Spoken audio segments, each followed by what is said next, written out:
अस्सलाम वालेकुम। आज उसी किस्तवार सिलसिले का तीसरा हिस्सा है।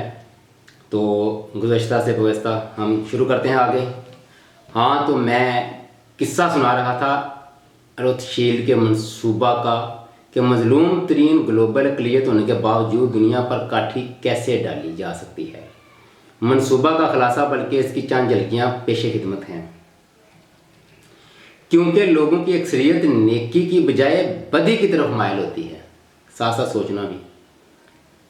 इसलिए इन पर हुकूमत का बेहतरीन तरीका तशद्दुद और दहशत गर्दी का इस्तेमाल है, ना कि इल्मी मुबाहिसे। ये वो माइंड सेट है, ऐसा माइंड सेट है उन लोगों का। शुरू में इंसानी माशरा को अंधी ताकत से ही काबू में रखा जाता था, फिर कानून आ गया, लेकिन दरअसल कानून के पर्दे में भी अंधी ताकत ही काम कर रही होती है। कानून फितरत भी यही है कि आप सिर्फ ताकत में ही पाया जाता है। सोने की ताकत फैसला कौन है, गोल्ड। रसूल मकसद के लिए हर अरबा जायज़ है। ये जो इंसानी हकूक़ और हुनर होते हैं, ये उनकी थिंकिंग है। सोचें, हमारे ज़राए की ताकत को लोगों से पोशीदा रहना होगा।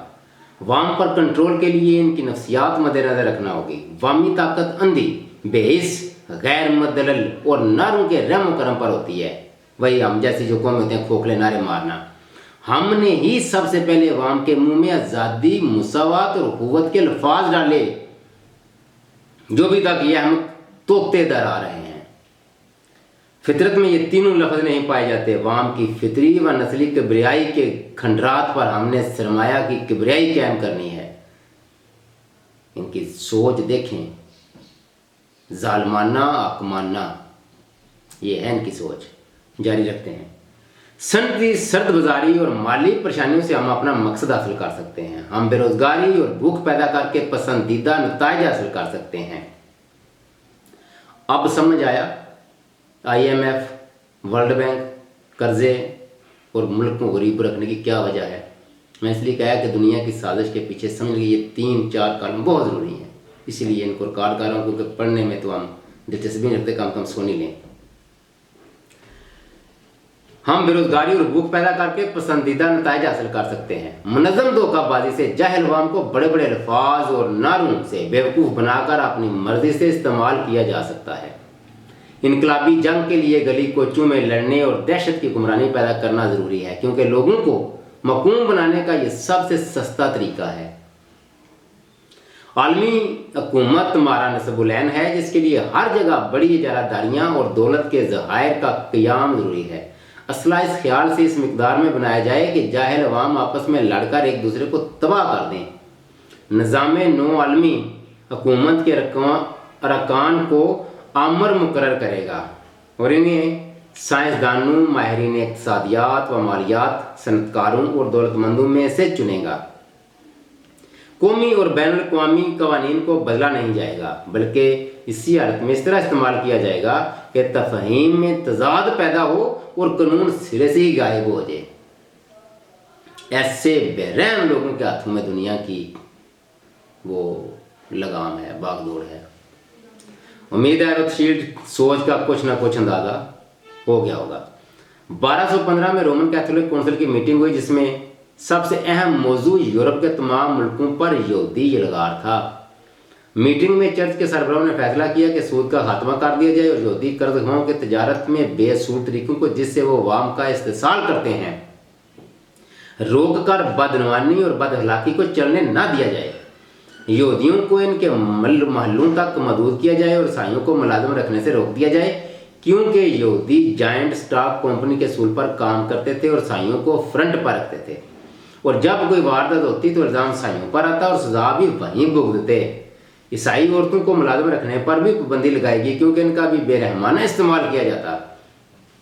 कुछ और पाबंदियाँ भी लगीं, लेकिन कमाल देखें कि चर्च और रियासत की मुत्तहिदा ताकत भी इनका कुछ ना कर सकी। नतीजा ये कि चर्च और रियासत की अलहदगी का पता फेंका गया। ये जो हम अक्सर कहते हैं कि यूरोप ने मज़हब और सियासत को अलग अलग कर दिया है। 1253 में हुकूमत फ्रांस ने यहूदियों को मुल्क छोड़ने का हुक्म दिया। अक्सर यहूदी इंग्लैंड चले गए, जहाँ 1255 तक यहूदी कर्जखाओं ने चर्च के बड़ों और दूसरे शुरफा पर मुकम्मल कंट्रोल हासिल कर लिया। राज खुलने पर 18 यहूदी मुजरिम निकले और बादशाह हेनरी सोम ने इन्हें सजाए मौत दे दी। 1272 में हेनरी सोम फोत हुआ तो एडवर्ड अव्वल बादशाह बना और ऐद किया कि यहूदियों को सूद का कारोबार न करने देगा। चुनांचे 1275 में पार्लियामेंट से यहूदियों के मतलब खसूसी कानून पास करवाया जिसका मकसद था मकरूज को सूदखोरों के शिकंजे से निकाला जाए, लेकिन यहूदियों ने परवाह न की। लिहाजा 1290 में किंग एडवर्ड ने एक खास हुक्म जारी किया जिसके तहत तमाम यहूदी इंग्लैंड से निकाल दिए गए। नतीजा ये निकला कि दूसरे यूरोपियन कानूनों ने भी यही किया। आज भी ये 1200 समथिंग की बात है और आज भी तकरीबन जो यूके पॉलिसी फॉलो करता है उसको यूरोपीय यूनियन भी फॉलो करती है। 1348 में सिस्क्यूनी, 1360 में हंगरी, 1370 में बेल्जियम और स्लोवेकिया, 1420 में ऑस्ट्रिया, 1444 में हॉलैंड, 1492 में स्पेन, 1495 में लिथुआनिया, 1498 में पुर्तगाल, 1540 में इटली और 1551 में बवेरिया ने इन्हें निकाल दिया। पनाह मिली तो सिर्फ पोलैंड और तुर्की में। बाद मुरहीन के नज़दीक ये यहूदियों का अहद तरीक था। अखराज के नतीजे में यहूदी अपने मखसूस बाड़ों हाथों में रहने लगे जिसने इनके अंदर नफरत और जज्बा इंतकाम को जन्म दिया। लेकिन उन्हें बड़के और नारे नहीं मारे, खुद कुछ जैकेट्स और हमले जाद नहीं किए, छिछोरों की तरह उछल कूद नहीं की, बल्कि एक ऐसी आलमी इनकलाबी तरीक को खामोशी से मनज़म करना शुरू कर दिया जिसके नतीजे में जो दुनिया इन पर तंग की गई थी आज इनके हाथों तंग है और ये भी नहीं जानती कि विलन कौन है। जिन मुल्कों से यहूदी निकाले गए थे इन्हीं मुल्कों में एक एक करके दाखिल हुए और ज़ेरे ज़मीन काम करने की स्ट्रेटेजी बनाई गई। खुली तजारत की बजाय ब्लैक मार्केट पर तवज्जो मरकूज की गई। गर्जिया के हर गैर कानूनी तरीका अपनाया गया और जॉइंट स्टॉक कमेटी के बादशाह तो वो थे ही।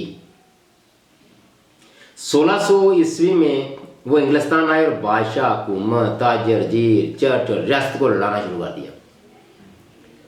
जब किंग चार्ल्स और पार्लियामेंट में रसाकशी शुरू हुई तो उन्होंने क्रॉमवेल से राब्ता बनाकर एक बड़ी रकम इस शर्त पर देने का वादा किया कि वो बादशाह को बरतरफ कर देगा। बादशाह को हमें अपने लोग पंजों की हुकूमतें को और पड़ा होता है कि यार शायद हमारी हुकूमतें हम बनाते हैं, कौन बनाता है, क्या हो गया। जितने भी तरक्की पजीर और थर्ड वर्ल्ड उनकी देख लें इलेक्शन और सारा कुछ तो आपको समझ आ जाएगी। ये 300-400 साल 500 साल पीछे की हिस्ट्री देखें और अभी जो हो रहा है जिन मुल्कों में अभी वही लोग वही ताकतें इन मुल्कों में कर रही हैं। आगे चलते हैं। जब किंग चार्ल्स और पार्लियामेंट में रसाकशी शुरू हुई तो इन्होंने क्राउन से राब्ता बनाकर एक बहुत बड़ी रकम से शर्त पर देने का वादा किया कि वो बादशाह को बरतरफ कर देगा। फिर पुर्तगाल का एक यहूदी क्रॉमवेल का सबसे बड़ा असलहे का ठेकेदार बन गया। साजिश फैलती गई और क्रॉमवेल इस साजिश का हिस्सा था जिसने 18 जून 1647 को यहूदी डायरेक्टर्स को लिखा। अब ये जारी है। आखिरी और चौथी केसेस की नेक्स्ट वीडियो में आएगी। देखें, सुने, पढ़ें, सोचें, गौर फिक्र करें और इल्म, हिकमत, दानिश, फहम व फरासत कभी अल्लाह तौफीक दे तो इससे काम लेने की कोशिश करें। अल्लाह हाफिज़।